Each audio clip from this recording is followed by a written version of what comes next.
the flame was fanned.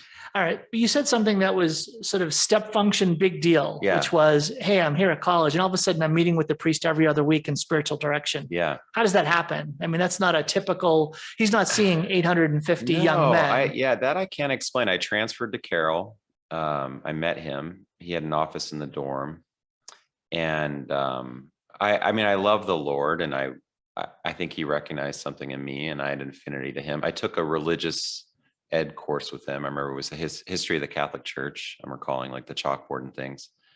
And it was just a very natural, organic relationship. It wasn't advertised anywhere or that sort of thing. And we took a liking to one another.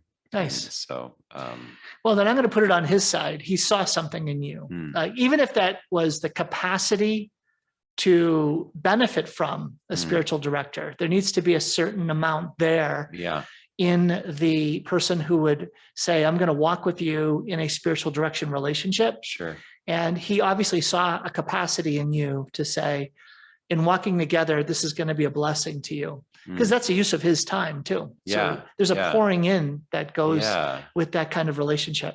Yeah, it was a mutually delightful relationship, a mutual love and warmth. I'm going to jump way ahead. Right now you do life and business coaching. Have you drawn any, I don't know, insights, principles, practices from your spiritual direction relationship into how you see and walk with people as a coach? I would say very much so. And it's only to have the courage to make that utterance and reveal that about myself in recent years that I've been at ease about that, or owning that quality. I want to be respectful too, because formally speaking, spiritual direction, I'm not formally a part of an order. I'm a Catholic layman. So I don't claim any authority in that regard, but I most delight in working with clients who have a deep faith, and you could tell it's dear to them that a high priority is my life in alignment with the will of the Lord, and how can that guide my decisions and the confrontations. And I find it incredibly rewarding and rich just to be in a space of that conversation. And I was actually just thumbing through a book by Thomas Merton on spiritual direction the other day, and in preparation for a talk I'm going to be giving later this month. And it was fascinating. I read this book like 15, 20 years ago when I was a practicing psychotherapist. So originally I was licensed professional counselor in Colorado, and I had a private practice for several years. And that aspect of me that long wanted to be a priest or a monk, I would read these things, and I took all these notes on the correlations Thomas Merton laid out on what spiritual direction is and isn't, and quoting St. Augustine and various Catholic saints. So anyway, of late I've been it's funny you asked me that, because it's been on my mind.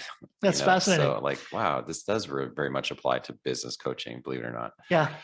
Well, and one of the reasons I mentioned that is that all this coaching that I did, the principal model of coaching that I had came from spiritual direction. Because of all my background, I spent a number of years in the seminary where I had a spiritual director, and realized that there's an awful lot there that comes into play when you're walking with someone in a coaching relationship. Yeah, absolutely. So I found that super helpful. And it was something that really wasn't that present when coaching emerged as a specific form of engagement, right? There were trainers and consultants. And then all of a sudden now you have coaches come in.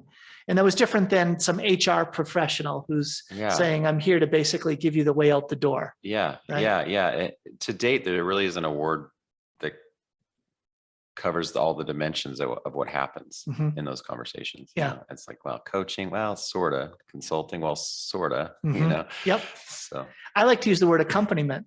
I walk with people. Now that's become a big word in the Catholic world through Pope Francis. Has it? Yeah, he uses that quite a bit, that as a disciple, missionary disciples, we're called to accompany people, to go be with them where they're at, walk with them, accompany them. I think he was listening to some of my early talks. That's awesome. Yeah, because let's hope so. By the way, you've got a great